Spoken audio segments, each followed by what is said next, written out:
আসসালামু আলাইকুম আসছে আমাদের এলাকার চেয়ারম্যান হারুন সাহেব, সাবেক চেয়ারম্যান। এই রাস্তাটার ব্যাপারে আসলে ওনার মুখ থেকে কিছু শুনুন। এবং আছে আমাদের এলাকার মেম্বার জাহাঙ্গীর সাহেব এবং আছেন সাবেক চেয়ারম্যান হারুন সাহেব। আপনি কিছু বলেন এই রাস্তাটার ব্যাপারে। যারা আসসালামু আলাইকুম, আমি সর্বপ্রথম আল্লাহ রাব্বুল আলামিনের শুকরিয়া আদায় করছি যে মহানব্বী আল্লাহ আলামিন আমাদের যে আজকে যে ওনা আমাদের এই যে কালভারটি যে যাদের কষ্ট করে এলাকাবাসী সহ যারা এই তকবির করে এই কালভারটি করেছে, তার সাথে আরো যারা আছে যার জন্য আমরা কৃতজ্ঞতা জ্ঞাপন করছি। তাই আমি প্রথমে আমি ধন্যবাদ জানাতে চাই যে আমাদের যে যারা ট্যাক্সি রিক্সা চালক ড্রাইভার ভাইরা দেখেন, আপনারা এখানে দেখছেন প্রতিনিয়ত তারা এখানে যে তাদের যে অগ্রণী ভূমিকা আছে এই রাস্তার জন্য বিভিন্ন সময় দেখা যায় তারা আমাদের যে সিএনজি সমিতি যারা আছে তারা তাদের অর্থায়নে তারা এলাকাবাসীর সহযোগিতা নিয়ে তারা প্রতিনিয়ত এই যে রাস্তাঘাট এখানে এই রাস্তাটা কালকে বারটা খোলা 30 ফুট ওদিকে 30 ফুট এদিকে 30 ফুট যেগুলি ডবল ব্রিক চলেছিল যেগুলি ডবল ব্রিক চলেছিল সেই ব্রিক ইটেগুলি কোথায় উদয় হয়ে গেছে, যেখান থেকে বন্ধ হয়েছে আপনাদেরকে দেখাচ্ছি। এখানে ধরে মুন্সিপালিটি সড়ক সংলগ্ন রাস্তায় নির্মাণ এটা ঠিকাদার প্রতিষ্ঠান জিয়া ব্রাদার্স উকিয়া কক্সবাজার দুর্যোগ ব্যবস্থাপনা অধিদপ্তর থেকে এই বরাদ্দগুলি হয়।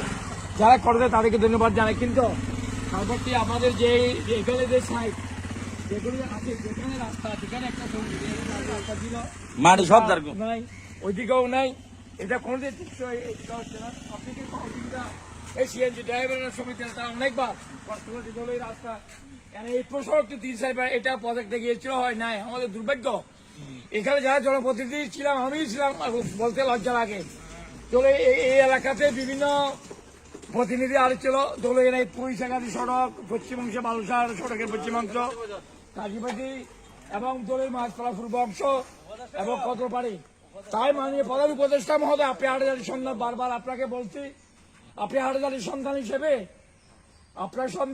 আপনার যারা উপদেষ্টা আছে স্থানীয় সরকার মন্ত্রণালয়ে যিনি দায়িত্ব পালন করেছেন, এটা অত্যন্ত গুরুত্বপূর্ণ পদের দায়িত্ব। উনি ক্রীড়া উপদেষ্টাও আছে।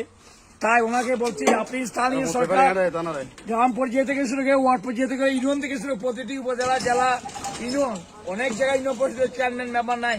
হতভাগা আমাদের মেম্বার যিনি 5 বছর 5 বছর 3 বছর হচ্ছে সুভাষ যুব অত্যন্ত দুর্ভাগ্য বছর 6000 ওয়ার্ডে এখানে সর্বোচ্চ ভোট পেয়ে উনি নির্বাচিত হয়েছেন। কিন্তু উনি আমাদের ওয়ার্ডে ওনার আমার ভাগ্য খারাপ, মানসিকতা চেয়ারম্যানের সাথে ওনার বিপদ কারণে হয়তো উনি চেয়ারম্যান থেকে বরাদ্দ এবং সুবিধা করতে পারে নাই।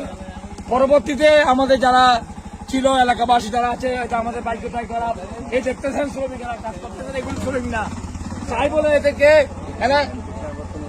আমাদের মাননীয় এমপি এবং জেলা পরিষদ থেকে তারা বরাদ্দ করেছে। এই যে আবার দেখেন এগুলি শ্রমিক বলে করবেন না, তাদের গাড়ি আছে, তারা এখানে কাজ করতে তার সাথে পরিবার আছে, তাদের পরিবারের এইখানে বাদ দিয়ে তারা এখানে এই রাস্তার জন্য তার